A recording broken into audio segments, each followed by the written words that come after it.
এখানে নামাজ পড়ায় তারা, তাদের পরিবার কয়েকজন মিলে এখানে নামাজ পড়ায়। এটা কিন্তু আমার মনে হয় ঠিক কতটুকু ঠিক আমি জানি না, তবে যেহেতু কফিল আমিও নামাজ পড়তে হয়।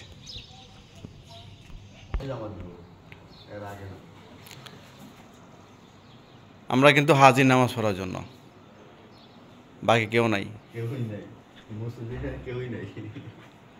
কতটুকু যোগ্য আছে এই নামাজ আমি জানি না।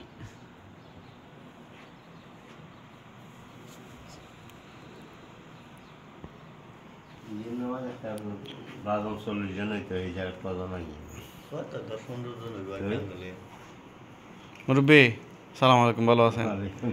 আপনি কি ঈদের নামাজ পড়বে লাইছেন? তো এখানে তো নামাজ পড়বে লাইছেন, কিরকম লাগে?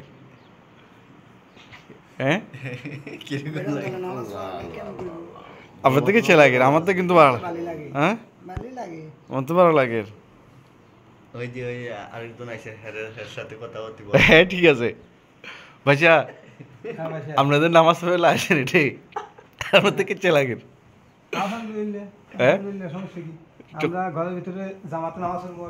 তো হুজুর তো কইছে বলে 40 জন ছাড়া নামাজ হইতো না। আমরা মানুষ 7 জন, আমরা বাত্তি যত বাত্তি এত সব বেশি, সেগুলো কম লোক যেহেতু আমরা একটা নামাজ পড়ি। মানে আরবাবের লগে শরীক হইছে, শরীক হইছে। তাই যে ঈদের দিন আমরা থেকে ইচ্ছে লাগে, ইচ্ছে লাগবে। ঈদের দিন আল্লাহ দিছে মানুষের একটু রেস্টের জন্য, এখন রেস্ট আর করতে ইচ্ছে না, নামাজ না পড়ে আবার কামে লাগে যাবে। এখন আজকে কোনো দুঃখের কিছু লাগেন না, দুঃখ লাগেন না। দুঃখ কেন লাগবে? মানুষের বছরে একবার খালিয়া বলা ও কিছু হয়ে গেছে, নামাজ টাইম হয়ে গেছে, নামাজ টাইম হয়ে গেছে, ফুল হয়ে গেছে, আর আধা ঘন্টা 1 ঘন্টা বই দেখতে।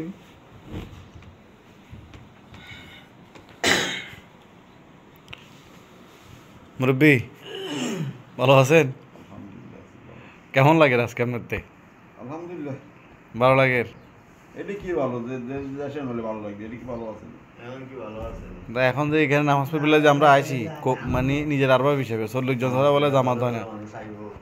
তা এখন এখানে আমরা শুনছি আর কি, এটা আল্লাহ জানে ভালো খারাপ, তারা তো করতেছে এই জন্য আমরা আছি আর কি। মালিক হয়েছে আল্লাহ। আর আজকে কিরকম লাগে আপনারতে? আলহামদুলিল্লাহ, কিরকম ভালো, ভালো লাগে, ভালো লাগছে, ভালো আছি। দেশের আজকে মন খারাপ লাগেন না? না, দেশের মন কিলে খারাপ লাগবে, দেশের মন খারাপ লাগে মানুষের বিদেশ করতে হইব না। যাই ঠিক আছে, মনে তো শক্ত করতে হইব। একটু আরবিদের মজলিস দেখেন, এই যার বাতিটা কত সুন্দর।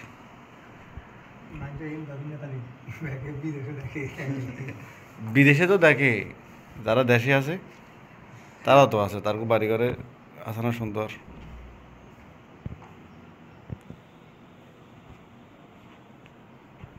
এনে আইয়ে মোবাইল ঠিকের, মোবাইল টিপলে সমস্যা কি? তো আমি খেয়াল আছে না, দেখছো না অবস্থাটা কি? মোবাইলে সিঙ্গেল মারি।